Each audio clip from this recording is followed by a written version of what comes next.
بسم اللہ الرحمن الرحیم۔ کلاس میٹرک فیڈرل بورڈ، مضمون اسلامیات، لیکچر پہلا، ٹیچر حافظ امتیاز۔ سلیبس کا تعارف، بنیاد اول، پہلے ٹرم کے اندر جو سلیبس ہم نے کور کرنا ہے وہ ہے قرآن مجید سورۃ الاحزاب آیت نمبر 1 تا 52 کا ترجمہ و تشریح کرنی ہے۔ نمبر 2 پہ ہے احادیث 11 تا 17 کا ترجمہ و تشریح مکمل کرنی ہے۔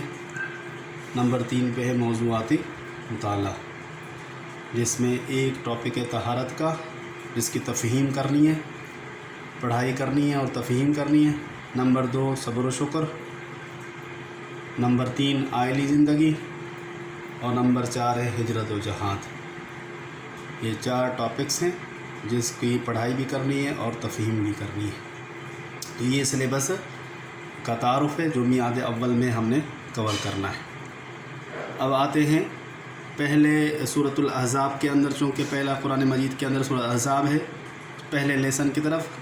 پہلا لیسن سورۃ الاحزاب کا وہ 1 آیت سے لے کر 8 آیات تک مشتمل ہے، اور آیت نمبر 1 تا 8 جتنی بھی آیات ہیں ان کا ترجمہ بھی کرنا ہے، ان کی تشریح بھی کرنی ہے، اور الفاظ معنی بھی لکھنے ہیں۔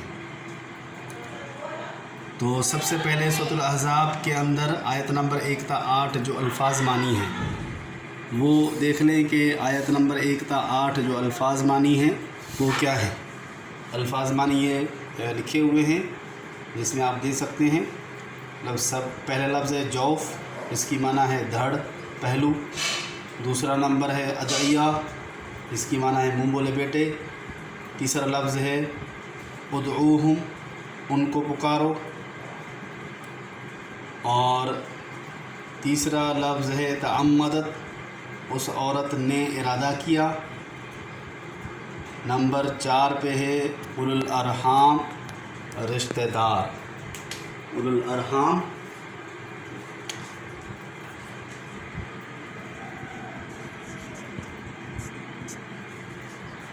رشتہ دار۔ اس کے بعد ہے تظاہرون، تظاہرون وانا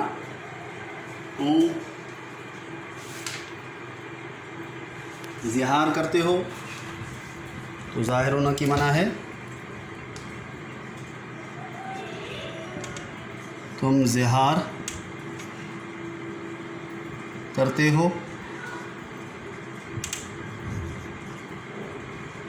افواہ منہ،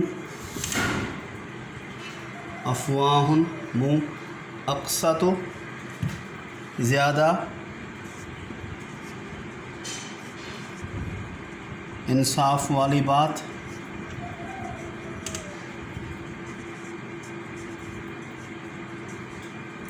اولا، اولا کی معنی ہے مقدم، زیادہ حق رکھنا، مقدم۔ مستورہ، لکھا ہوا۔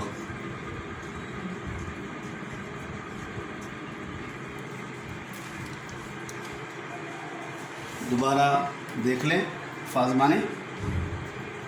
جوف دھڑ، پہلو۔ ادعیہ منہ بولے بیٹے۔ ادعوہم، ان کو پکارو۔ تعمدت، اس عورت نے ارادہ کیا۔ اولو الارحام، رشتہ دار۔ اولو الارحام، ارحام کی رے ہم بھول گئے ہیں۔ اولو الارحام، رشتہ دار۔ ادعوہم، ان کو پکارو۔ تظاہرون، تم اظہار کرتے ہو۔ افواہ منہ، اقسط زیادہ انصاف والی بات۔ اولا معنی مقدم، زیادہ حق رکھنا۔ مستورہ، لکھا ہوا۔ یہ پورے 1 آیت سے لے کر 8 آیات تک آپ کے الفاظ معنی آ گئے۔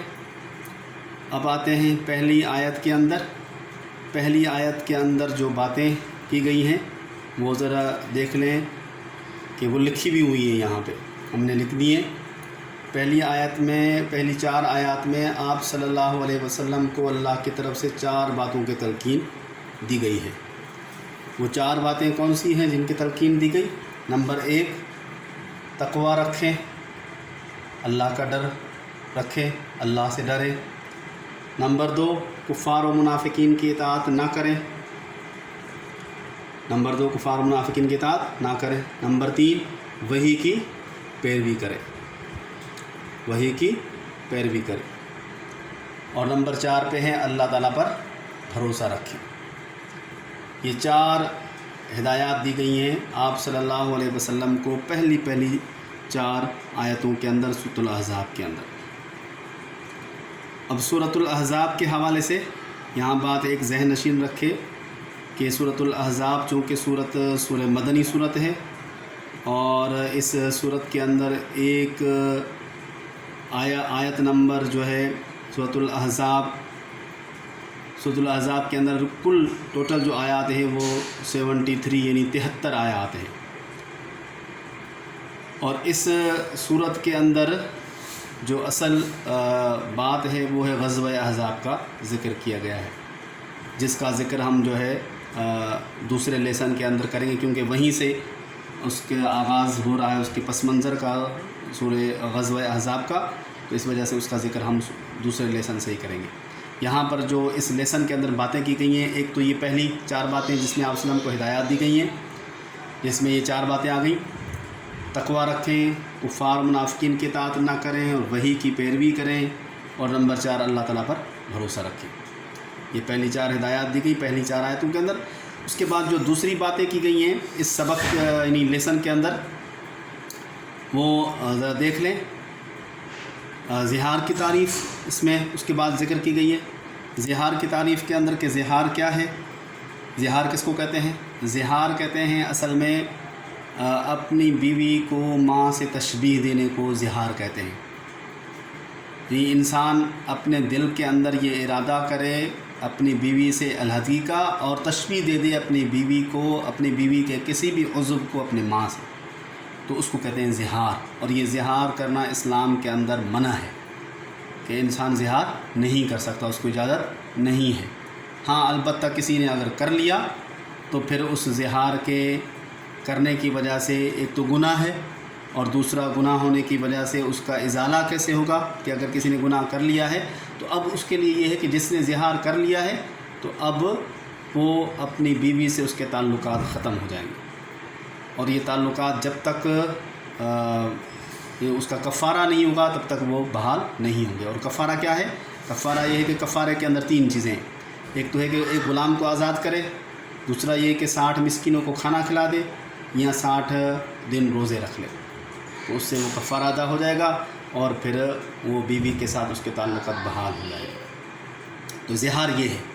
اور دوسری چیز جس کی ہدایت دی گئی اس کے اندر منہ بولے بیٹوں کے بارے میں ہدایت دی گئی ہے۔ کفار کے ہاں غلط رسم تھی، ان غلط رسموں کی تردید کی گئی ہے، جس رسم کے اندر پہلی رسم یہ زہار کے حوالے سے تھی، جس کے بارے میں ذکر کیا گیا، جس کی ہدایات بعد میں آ بھی رہی ہیں، کہ جو اس کے زہار کے حوالے سے غلط رسم یہ تھی کہ اگر کوئی یہ زہار کر لیتا تو وہ اپنی بیوی کو ہمیشہ اپنی بیوی کو ماں سمجھتا تھا، جس کے بارے میں قرآن نے واضح ہدایت دی کہ بیوی کبھی ماں نہیں بن سکتی۔ اور دوسری جو کفار کی غلط رسم تھی منہ بولا بیٹوں کے بارے میں تھی، کہ منہ بولا بیٹا کبھی بھی اپنا حقیقی بیٹے کی طرح نہیں ہو سکتا تھا۔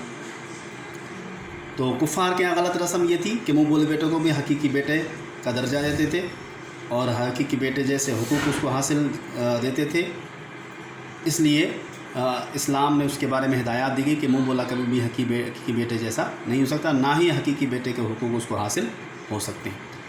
اور تیسری جو چیز یہاں پر ذکر کی گئی ہے اس صورت کے اندر آخر میں، وہ ہے انبیاء اکرام سے وعدہ لیا گیا۔ اور انبیاء اکرام سے وعدہ کس کا لیا گیا؟ وہ یہ وعدہ لیا گیا کہ ایک دوسرے کی مدد کرنے کا، ایک دوسرے کے ساتھ تعاون کرنے کا، اسلام کو پھیلانے کا، اسلام کی اشاعت کرنے کا، اور ایک دوسرے کی پیغام کو عام کرنے کا۔ یہ وعدہ لیا گیا تمام انبیاء اکرام سے، جس میں سے 5 انبیاء اکرام کا ذکر کیا گیا، جس میں سے حضرت ابراہیم علیہ السلام کا ذکر کیا گیا، آپ صلی اللہ علیہ وسلم کا ذکر کیا گیا، حضرت موسیٰ علیہ السلام کا ذکر کیا گیا، حضرت نوح علیہ السلام کا ذکر کیا گیا، اور حضرت ابراہیم علیہ السلام کا ذکر کیا گیا, حضرت عیسیٰ علیہ السلام کا ذکر کیا گیا. یہ 5 انبیاء کرام جن کا ذکر کیا گیا ہے, وہ لیسن کے اندر بھی آپ دیکھیں گے تو 5 انبیاء کرام آپ کو ملیں گے. تو یہ آپ کا جو پہلے لیسن کے اندر جو باتیں ہیں وہ یہ ہیں. اب آتے ہیں سورت کی آیات کے ترجمے کے اندر, کہ آیات کے اندر سورت کا ترجمہ اور اس کے اندر اس کا ترجمہ کیا ہے, اور اس کے اندر جو ہدایات ابھی ہم نے پڑھی ہیں اس کے اندر کیا کیا باتیں ہیں. تو سب سے پہلی چیز ہم دیکھ لیں کہ حوالے سے پہلی آیت, یا ایھا النبی اتق اللہ ولا تطع الکافرین والمنافقین ان اللہ کان علیما حکیما. پہلی آیت ہے جس میں دیکھیں, اے نبی صلی اللہ علیہ وسلم اللہ کا ڈر رکھیں, اللہ سے ڈریں اور کفار و منافقین کی اطاعت نہ کریں. ان اللہ کان علیما حکیما, بے شک اللہ تعالیٰ جاننے والا حکمت والا ہے. تو اس میں وہ پہلی ہدایات آ گئی 2, جس کا ذکر ابھی بھی ہم نے پڑھا کہ اللہ سے ڈریں اور کفار کی اطاعت نہ کریں. واتبع ما یوحی الیک من ربک ان اللہ کان بما تعملون خبیرا, اور تم وحی کی پیروی کرو جو تمہاری طرف کی جاتی ہے, تمہارے رب کی طرف سے, بے شک اللہ تعالیٰ جو بھی تم کام کرتے ہو اس کی خبر رکھنے والا ہے. تو تیسری بات کی گئی ہے کہ وحی کی پیروی کریں, اللہ کی طرف سے جو حکم ہوتا ہے اس کی پیروی کریں. اور چوتھی, وتوکل علی اللہ وکفیٰ باللہ وکیلا, اور اللہ پہ بھروسہ کریں, اللہ تعالیٰ کافی ہے نگہبانی کرنے والا اور محافظ. تو یہ 4 ہدایات دی گئی پہلی 4 آیات کے اندر, جو ابھی ہم نے ذکر بھی کی, جس کا ابھی آپ نے دیکھا بھی صحیح کہ وہ یہ ہے, تقویٰ رکھیں, کفار منافقین کی اطاعت نہ کریں, وحی کی پیروی کریں اور اللہ تعالیٰ پر بھروسہ رکھیں. یہ 4 ہدایات دی گئی پہلی 4 آیتوں کے اندر. اس کے بعد جو ہے کچھ کفار کے غلط رسموں کا ذکر کیا جا رہا ہے, جس کا ذکر ہم بعد میں کریں گے, کہ زہار کے حوالے سے, کہ زہار کے حوالے سے کفار کے غلط رسمیں کیا ہیں اور اس کی جو آیات ہیں اس کا کیا ترجمہ ہے. یہاں امید ہے یہاں تک آپ کو بات سمجھ میں آ گئی ہوگی, اور انشاءاللہ اگلے لیکچر کے اندر ہم اگلی جو چیزیں ہیں زہار کے حوالے سے اور منہ بولے بیٹوں کے بارے میں اور انبیاء کرام سے وعدہ رہنے کے حوالے سے اس کا ذکر ہم کریں گے. شکریہ.